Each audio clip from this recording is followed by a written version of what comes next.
자, 우리 두 분 이제 착석을 해주셨는데 코로나19 상황에서의 이제 교사 협력이라고 하는 주제를 가지고 우리가 발제를 듣도록 하겠는데요. 먼저 우리 수정비전학교의 정성화 선생님, 그리고 기독교학교교육연구소의 이종철 실장님, 박수로 맞이해 주시기 바랍니다.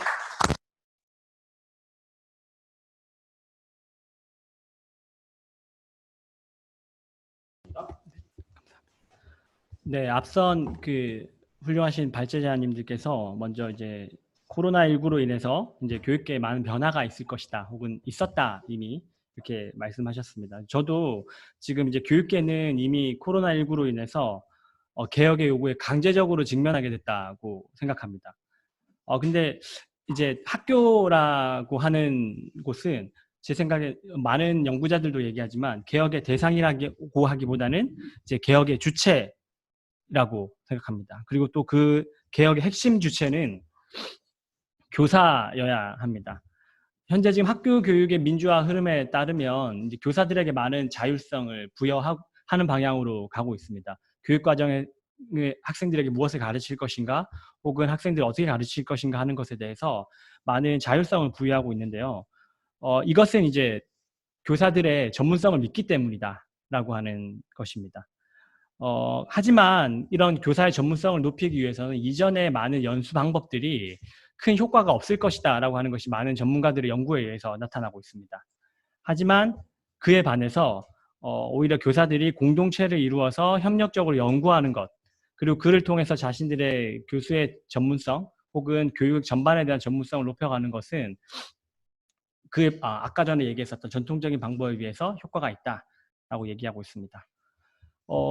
제가 이제 근무하고 있는 기독교 대안학교인 수정비전학교 같은 경우에는요, 협력적인 교사 문화가 매우 독특합니다. 교사들의 관계가 매우 민주적이기도 하고요. 그리고 교사들 간의 그런 자기들의 생각을 나누는 것들이 매우 자연스럽고 서로 돕고, 그리고 서로 교사들 개별의 인격적인 그런 교류나 만남들도 매우 이제 뭐랄까요, 성경적이고 매우 따뜻한 그런 공동체라 할 수 있습니다.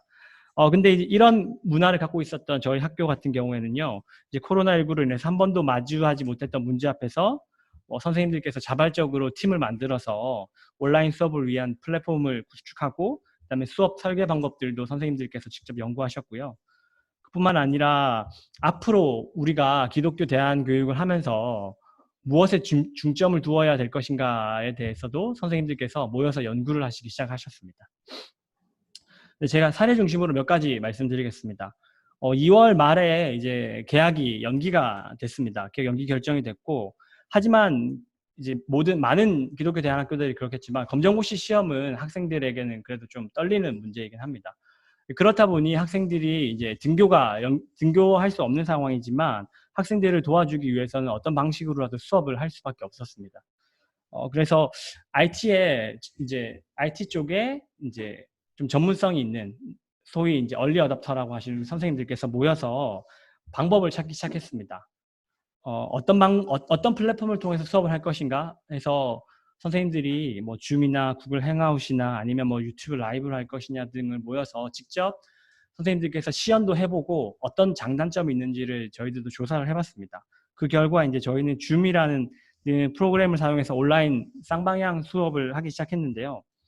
근데 이 선생님들은 그렇게 많은 테스트 하는 데에서만 멈추지 않고 온라인 수업을 이렇게 도입해서 실제적으로 하다 보면 발생하는 문제들이나 예상치 못했던 것들이 이렇게 튀어나오는데, 그런 것들을 해결하기 위해서 줌에서 사용하는 가이드북들이 영어인데 그것들을 직접 선생님들이 막 이렇게 해석해가면서 공부도 하시면서 그 개선하기 위해서 많은 노력을 하셨습니다. 그래서 이 선생님들이 교무실에서 계속 모여서 계속 연구를 하셨어요. 계속 연구를 하시고 수업이 끝나고 나서도 자기들끼리 모여서 어떻게 하는 게 좋겠냐, 앞으로는 어떻게 하면 좀 더 효과적으로 수업할 수 있겠냐를 얘기를 하셨고요. 그러다 보니 이제 부모님들 같은 경우에는 이제 줌에 들어오려면 이렇게 계속 그 아이디랑 비밀번호, 매 수업마다 아이디랑 비밀번호를 치고 들어와야 되는 그런 번거로움도 있고, 그리고 과제를 확인하기 위해서 이제 뭐 클래스팅이라든지 아니면 뭐 구글 내서 그걸 확인해야 되는데 그러려면 이제 번거로운 점들이 좀 있습니다. 그래서 이 선생님들끼리 모여서 이제 학교의 플랫폼을 직접 만들었어요. 밤을 새가면서. 그래서 클릭 한번 해가지고 바로 그 반 수업에 들어갈 수 있게끔. 그리고 클릭 한 번으로 바로 이제 자기들 과제를 확인할 수 있는 클래스팅에 바로 들어갈 수 있게끔 그렇게 만들었습니다. 온라인 플랫폼. 근데 이거는 사실 선생님들이 교장 선생님이 시킨 게 아닙니다. 교장 선생님이 시킨 게 아니고 직접 어떻게 하는 것이 좋을까를 스스로 연구를 하셨던 거예요. 그리고 거기에 대해서 자기들이 내가 정말 우리가 이 발전을 위해서 그리고 우리 학생들을 위해서 도움을 주고 있구나라는 걸 협력적으로 선생님들께서 연구하신 결과라 생각합니다. 뿐만 아니라 이제 저희 아버지도 직접 지금 현장에서 교사를 하고 계시는데 나이가 많으시다 보니 온라인으로 이렇게 뭐 소통을 하시는 걸 굉장히 어려워하십니다. 그렇다 보면 젊은 선생님들을 굉장히 많이 괴롭히세요. 저한테서도 많이 이렇게 문의를 하시는데 학교에서도 마찬가지입니다. 조금 이렇게 나이가 있으신 선생님들이나 혹은 온라인 기계 다루기 힘들어하시는 선생님들 같은 경우에는 직접 이제 그 선생님들을 도와드려야 됩니다. 그래서 저희도 그걸 위해서 이제 협력한 이제 선생님들이 직접 모여서 그 선생님들을 도와드리기 위해서 직접 노트북이나 태블릿 PC에다가 그걸 깔아드리고 수업을 어떻게 하는 것이 효과적이고 그리고 자료를 어떻게 공유해야 되며 그리고 학생들하고 소통하기 위해서는 어떻게 하는 것이 좋습니다라고 하는 직접 팀을 꾸렸습니다. 그렇다 보면 이게 나이가 좀 있으시거나 이런 IT에 어려워하시는 분들 같은 경우에는요. 내가 진짜 이게 조금 이제 늙어서 혹은 내가 시대의 흐름에 뒤떨어져서 내가 수업을 제대로 할 수 없게 되는 것이 아닌가라고 해서 고립감을 느끼게 되기 쉬운데 이들을 위해서 그쪽 방면에 이제 조금 센스가 있으신 분들이 많이 도와주시다 보면 선생님들이 시대의 흐름에 발맞춰 갈 수 있게끔 성장하는 것도 되지만 고립감을 느끼는 것에서도 해방이 되게 됩니다. 그래서 나도 함께 하고 있구나라는 것들을 느끼게 됩니다. 네.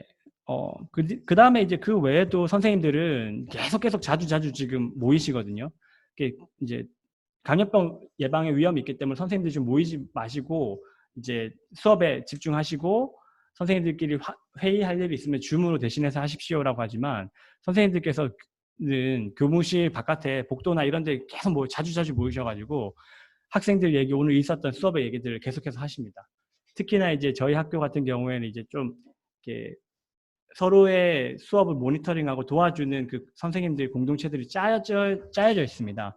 그럼 그 선생님들끼리는 이렇게 방과 후에 계속해서 모여요. 계속해서 모여서 서로의 수업을 좀 모니터링 하기도 하고요.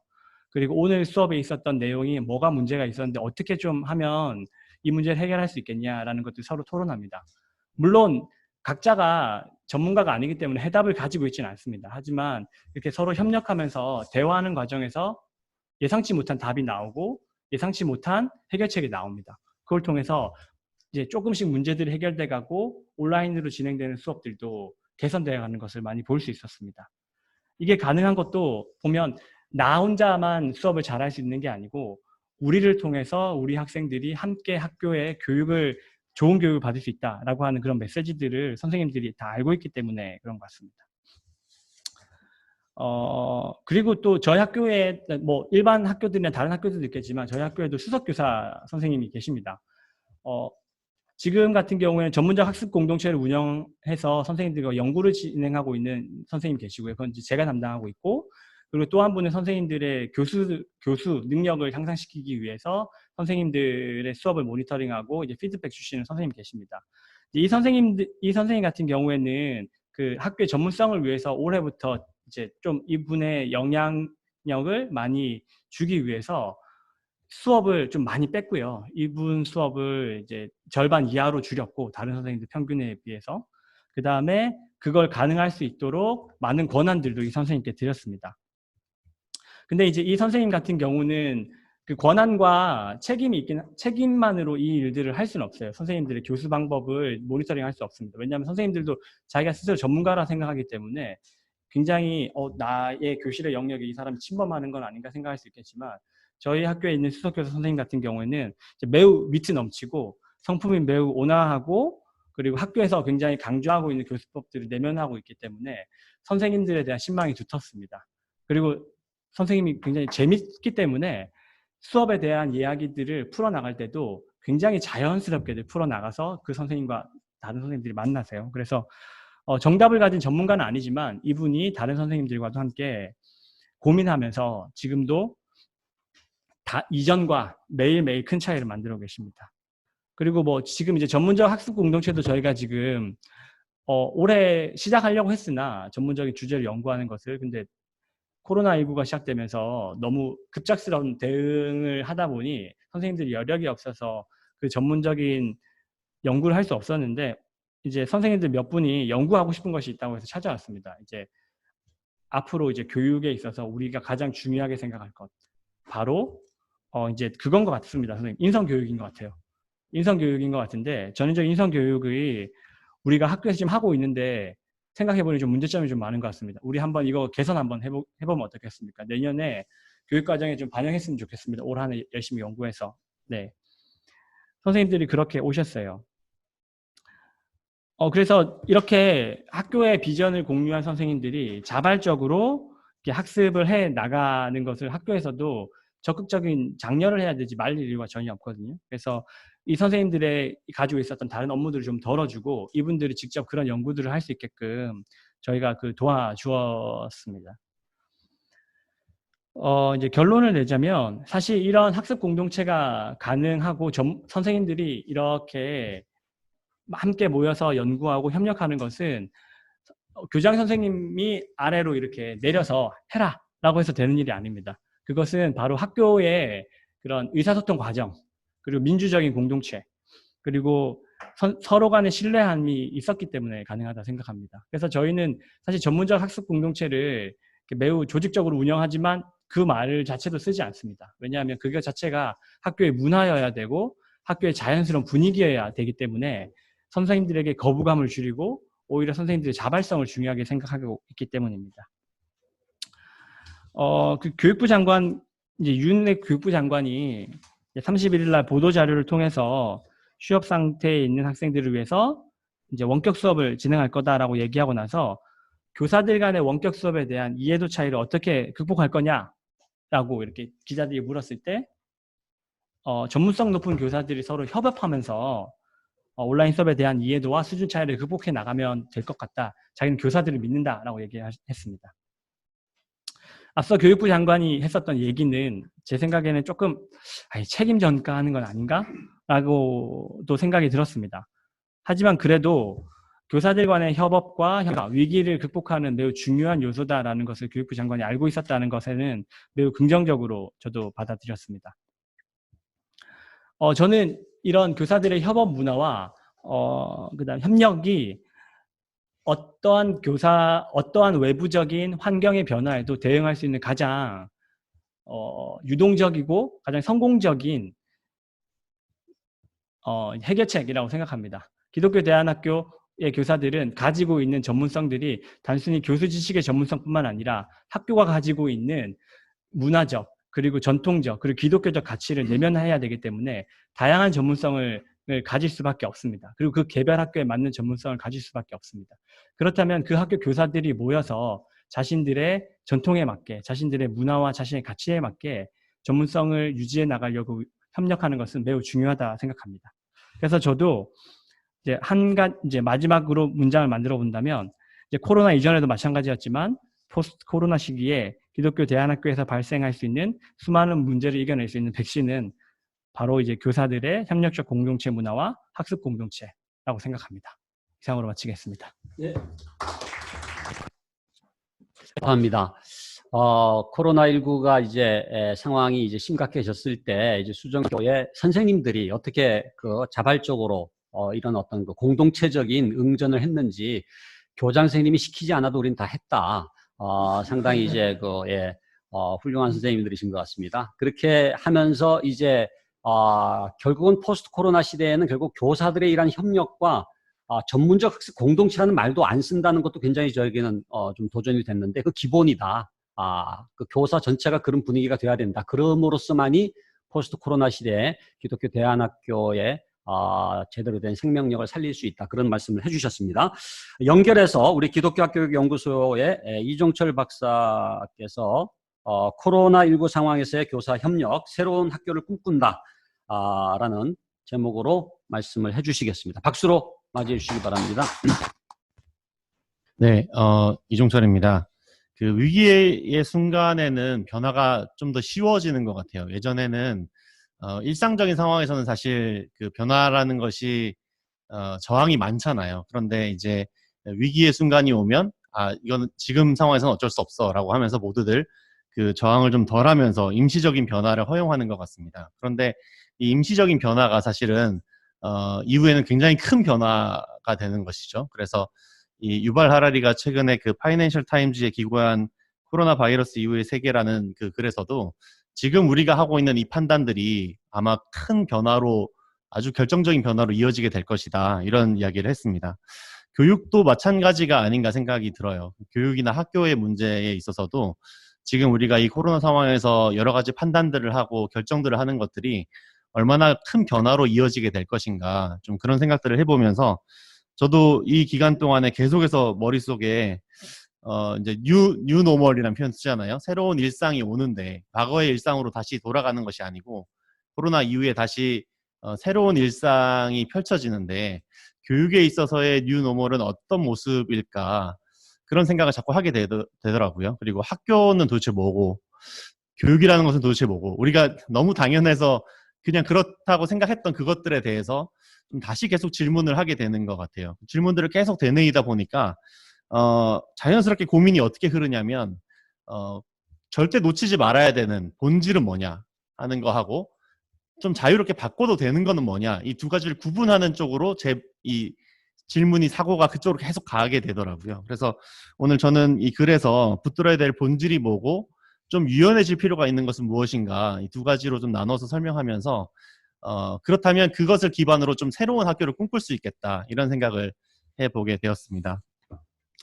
저는 그 아빠들하고 그 데디스토크라고 하는 교육 수다 모임을 하고 있습니다. 그 모임을 한 달에 한 번씩 정기 모임을 하고 있는데 이건 뭐 기독교 대안학교 다니는 학부모들은 아니고요. 그냥 일반 공교육에 보내고 있는 학부모들인데 만나서 교육 수다들을 하다 보니까 어제도 그 모임이 있었거든요. 그 온라인 그제군요. 그제 제가 글 쓴 날로 기준으로 어제입니다. 네, 그제 그런 모임이 있어서 5월 정기 모임을 온라인상에서 줌 플랫폼에서 같이 회의를 했습니다. 이런저런 이야기를 나누는데 제가 좀 놀랬던 거는 공교육에 다니고 있는 부모님들의 자녀들은 대부분 그냥 온라인에서 영상 하나 보는 걸로 수업을 대체하고 있는 경우들이 많더라고요. 그래서 우리처럼 이렇게 쌍방향으로 하는 데가 많지 않구나. 기독교 대안학교는 상당히 쌍방향으로 수업을 많이 계속 진행하고 있는데 그렇지 않구나라는 걸 좀 많이 느낄 수 있었습니다. 저희 아들도 이제 기독교 대안학교에 다니고 있는데 아침에 제가 출근할 때 이렇게 보면 자기 혼자 알아서 씻고 이제 옷을 갈아입고 컴퓨터 앞에 딱 앉습니다. 그러면 이제 좀 있으면 시간이 되면 띵동 하면서 이제 선생님이랑 학생들이 들어오고 제가 이제 재택근무할 때 좀 봤는데요. 그 아침에 이렇게 큐티로 또 시작하죠. 일상적으로 학교에서 하던 거랑 또 동일하게 하더라고요. 큐티로 시작해서 말씀 같이 나누고, 네, 그리고 난 다음에 저 체육 수업은 어떻게 할까 고민이 됐는데, 체육 선생님이 처음에는 약간 이론적인 이야기를 조금 하시더니, 나중에는 그 며칠 지나서 보니까 아들이 이렇게 집에 있는 수건을 가져와서 막 이렇게 홈 트레이닝을 하고 있더라고요. 이렇게 선생님이 하시는 동작을 따라하고 이렇게 하는 걸 보면서, 우리 선생님들이 이 상황 속에서도 그 오프라인에서 했었던 그런 인격적인 교육들을 계속 해내려고 애쓰시고 있는 모습들을 볼 수가 있었습니다. 결국 우리가 놓치지 말아야 될 교육의 본질이라고 하는 것은 쌍방형의 인격적인 교육이죠. 삶의 교육을 계속해서 이어가야 하는데 어떤 면에서는 지식교육적인 차원에서는 온라인에서도 충분히 가능하고 어떤 면에서 그게 더 편리하기도 하고 더 집중이 되기도 하는 면이 있는데 그걸로 충분한가? 계속 그런 질문을 제가 하게 되더라고요. 그런 질문을 하면서 뭔가 몸이 가지고 있는 교육적 의미가 있을 거야. 몸과 몸이 만나는 것에 가지고 있는 교육적 의미가 있을 거야. 이런 생각을 좀 하게 됐습니다. 제가 아직 더 깊이 있게 그 부분을 파고들고 공부를 더 하지 못했지만 이런 생각을 하게 됐어요. 그 화상 통화로도 연인들끼리 이렇게 사랑의 감정을 나눌 수는 있지만은 체온을 느낄 수는 없잖아요. 이렇게 손을 잡은 그 감정을 느낄 수는 없잖아요. 그래서 그 몸과 몸이 부대끼는 교육에 뭔가 포인트가 있을 거다. 우리가 온라인으로 완전히 소화할 수 없는 뭔가가 있을 거다. 그런 생각을 자꾸 하게 됐습니다. 코로나 이전에도 저는 교회 생활이 단순히 좋은 설교를 듣는 게 아니라고 생각을 했거든요. 근데 많은 분들이 그렇게 인식하던 분들은 지금 교회 생활이 굉장히 새로워질 수밖에 없는 그런 구조를 가지고 있는데요. 학교도 마찬가지 같아요. 그래서 교회가 마치 성도님들이 같이 모여서 이 교회됨의 관계를 맺음으로써 진정한 그 교회를 만들어가는 것처럼 학교도 교사와 교사, 학생과 학생, 교사와 학생이 만나서 인격적인 관계를 참된 진리이신 하나님 안에서 같이 이렇게 인격적인 만남을 하고 그 공동체를 이루는 것이야말로 진짜 교육이고 학교가 아닌가 그런 생각을 좀 해보게 됐습니다. 물론 이제 이런 교육이 꼭 오프라인에서만 가능하다는 것은 아니고 온라인에서도 가능한데 어느 정도는 구현할 수가 있는데 또 이미 그렇게 충실하게 해왔던 학교들이 그것도 온라인에서도 그렇게 구현할 수 있다는 생각이 좀 많이 들었습니다.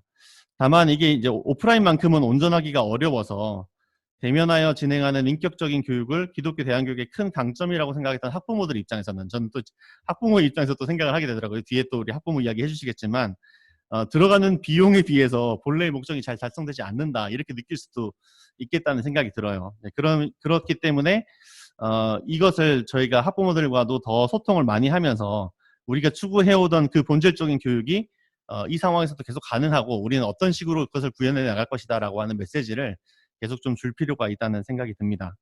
조금 유연해져야 되는 부분에 대해서 말씀드리면 일단 장소적인 차원에서는 좀 더 유연해질 필요가 있다고 생각이 되고요. 온라인, 오프라인이 병행이 가능하다는 이야기죠. 그리고 한 차시 수업 시간도 꼭 우리가 45분, 50분이어야 되는가. 또 더 연결해서 말하면 쉬는 시간은 꼭 10분이어야 되는가. 네. 이 시간들도 얼마든지 조정이 가능하고 좀 이 코로나 상황에서 저희 학교는 그래서 쉬는 시간을 좀 더 길게 가지시더라고요. 아이들이 계속 온라인을 쳐다보고 있어야 되는 어떤 그런 부담감으로부터 조금 이렇게 회복할 수 있는 시간들, 잠깐 쉴 수 있는 시간들을 주기 위한 그런 변화들도 필요하다고 생각이 되고요. 주 5일 수업이 꼭 필요한가 이런 생각도 좀 해보게 됩니다. 미네르바 스쿨처럼 일부 등교하고 나머지는 온라인으로 하는 그런 학교들도 얼마든지 가능하지 않겠나 이런 생각을 또 해보게 됐습니다. 그럴 때 우리가 장소나 시설에 약점이 많은데 기독교 대안학교가 그런 부분들을 좀 극복할 수 있는 힘도 될 수 있지 않을까 생각이 됐고요. 그런 생각을 하다 보니까 기존의 학교가 그렇게 하기 쉽지 않겠는데? 라는 생각도 좀 들면서, 어쩌면 그런 새로운 학교가 등장할 수도 있겠다. 네, 오늘, 들으시고, 나는 온라인 대안학교 한번 해봐야겠다 생각하시는 분 있으시다면, 네, 새로운 학교가 등장할 수도 있지 않을까, 이런 생각을 좀 해봤습니다. 교육 방식도 좀 달라질 수가 있겠죠. 아까 우리 교수님께서 그런 이야기 하셨는데, 사전에 우리 거꾸로 교실이라고 하는 플립 러닝이라고 하는 게 그런 거잖아요. 사전에 우리는 그동안에 모여서 강의를 하고 흩어져서 과제를 했는데 거꾸로 하는 거죠. 강의는 흩어진 상태에서 듣고 모여서 과제를 함께 하는 겁니다. 그런 식의 어떤 수업 방식의 변화도 얼마든지 가능하고요. 교육 과정의 변화도 가능합니다.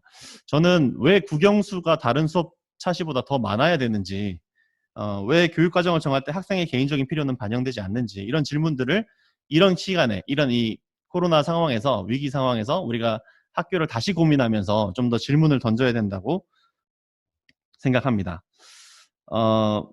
모든 것을 학교의 교육 목표와 인간상에 맞춰서 새롭게 다양하게 할 수 있는 곳이 대안학교인데 대안학교들이 그런 야성을 잃어가고 있다는 생각이 들 때 안타까운 마음이 들 때가 많습니다. 이런 패러다임 전환의 시기에 다시 본질을 붙들고 형식은 좀 새롭게 하는 그런 기회가 됐으면 좋겠습니다.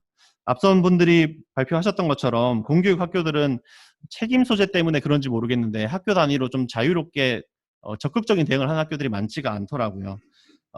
이 공교육이라고 하는 것이 큰 항공모함 같아서 암초를 만났을 때 이 방향을 전환하거나 속도를 제어하는 것이 훨씬 더 어렵다는 생각이 많이 들었고 우리 기독교 대안학교는 그것과 좀 다르게 훨씬 더 적절한 대응을 할 수 있지 않을까 그런 생각들을 해보게 됐습니다. 그 적절한 대응을 할 수 있는 가장 큰 힘이 아까 우리 정승화 선생님께서 말씀하신 교사들의 전문적인 협력이 활성화되어 있는 전문적 학습 공동체입니다. 많은 학자들이 이 전문적 학습 공동체가 미래 사회에 가장 적합한 학교의 대안적인 모델을 만들 수 있는 그런 통로다라고 이렇게 보고 있는데요. 그 교육행정학자 중에 굉장히 유명한 학자가 로티라고 하는 학자인데, 이 로티라고 하는 학자가 이미 1975년도에 교직사회라는 책에서 교사들이 교실에 고립되어 있다, 이것이 학교의 가장 큰 문제다라고 지적을 했거든요. 그랬을 때 선생님들이 서로 상호 불간섭 문화, 불간섭주의 문화를 가지고 있고, 그러다 보면 교육 철학의 공유나 전문성의 성장이 일어나지 않는 것이죠. 전문적 학습 공동체는 이런 협력적인 학습 행위가, 교사들의 협력적인 학습 행위가 일상화될 수 있도록 한다는 측면에서 굉장히 큰 의미를 가지고 있고요. 학교들이 이번 이 기간들을 통해서 전문적 학습 공동체를 발전시키는 방식의 고민들을 더 많이 할 필요가 있다고 생각합니다. 교사들의 협력이 역설적으로 코로나 상황에서 강제적으로 구현되고 있다. 아까 우리 정성 선생님 이야기에서도 느꼈는데, 먼저 좀 익숙했던 분들이 기술적으로 익숙하지 않은 분들을 도와주는 것은 물론이고, 이제 아마 그 단계 넘어서고 있는 것 같아요. 기술적인 지원은 넘어서고 있고, 과연 온라인 상황에서 그러면 인격적인 교육 어떻게 할 수 있을까에 대한 토론들을 선생님들이 더 깊이 나누셔야 되는 그런 시점에 와 있다고 생각합니다. 특별히 제가 좀 던지고 싶은 두 가지 질문은, 온라인 수업에서 특별히 뒤처지고 있는 학생들, 그러니까 미디어를 다루는 것이 조금 덜 능하고 자발적인 학습 의지가 없으면서 자기 통제력이 없는 아이들을 어떻게 도와줄 것인가, 이 주제야말로 교사들이 함께 고민해야 될 중요한 협력적 과제라고 생각이 되고요. 또 장시간 미디어에 노출되고 있는데, 저는 이제 미디어가 그동안 기독교 대안학교가 취해왔던 미디어 정책이 너무 부정적이었다라고 생각하긴 합니다. 그런데 이제 다시 이렇게 좀 열어서 우리가 이 미디어를 쓸 수밖에 없는 그런 상황에서 아이들이 그 상황에서 어떻게 이 미디어 윤리를 갖추면서 이 미디어 속에서 그리스도인답게 살아갈 수 있는가에 대한 교육이 더 절실하게 지금 필요한 상황이라고 생각이 됩니다. 뭐 카톡창끼리 왕따하거나 뭐 포털 사이트에 악플을 달거나, 또 최근에 엠번방 사건 같은 그런 일들을 보면서 이 컴퓨터 화면 너머에도 사람이 있다라고 하는 것들을 아이들에게 좀 가르쳐 줄 필요가 있지 않은가. 예, 그냥 이게 마치 게임, 그쪽에 있는 사람이, 컴퓨터 안쪽에 있는 사람이 아니라 컴퓨터 속에 있는 어떤 캐릭터 같이 느껴지는 그런 문제들을 어떻게 극복할 것인가 하는 문제를 함께 교사들이 고민하고, 우리 그런 커리큘럼들을 만들어 가야 된다는 생각이 듭니다. 이제 오프라인으로 곧 돌아갈 거니까 이런 고민을 덜 해도 된다. 아마 이제 그렇게 생각하시는 분 없으실 것 같습니다. 이태원발 확진자가 다시 확산되고 있고, 하반기에 제2차 대유행이 있을지 모른다, 이런 이야기들이 돌고 있습니다. 앞으로 이런 고민들을 가지고 좀 더 장기적인 체제에서 우리 기독교 대안학교의 체제를 바꾸는 것에 대한 고민들을 했으면 좋겠고, 실질적인 변화는 학교 홈페이지에 멋진 사명 선언문이 만들어내는 것이 아니고, 교장선생님들이 가지고 있는 화려한 언변이 이런 교육을 구현해내는 것이 아니고, 선생님들의 공동체가 함께 어떻게 하면 우리 공동체가 가지고 있는 교육 철학을 의미 있게 구현할 것인가 토론할 수 있을 때, 함께 논의할 수 있을 때, 함께 그것을 계속해서 발전시켜 나갈 수 있을 때 정말 필요한 우리가 꿈꾸는 그런 하나님이 기뻐하시는 교육을 이루어갈 수 있다고 생각합니다. 교사들의 전문성이 언제 자라는가? 저는 학생들의 참된 성장을 위해서 교사들이 전문적인 협력을 할 때 성장한다고 생각합니다. 그런 교사 협력이 이 코로나19를 통해서 더 촉진되는 그런 기회가 됐으면 좋겠습니다. 네, 발제 마치겠습니다.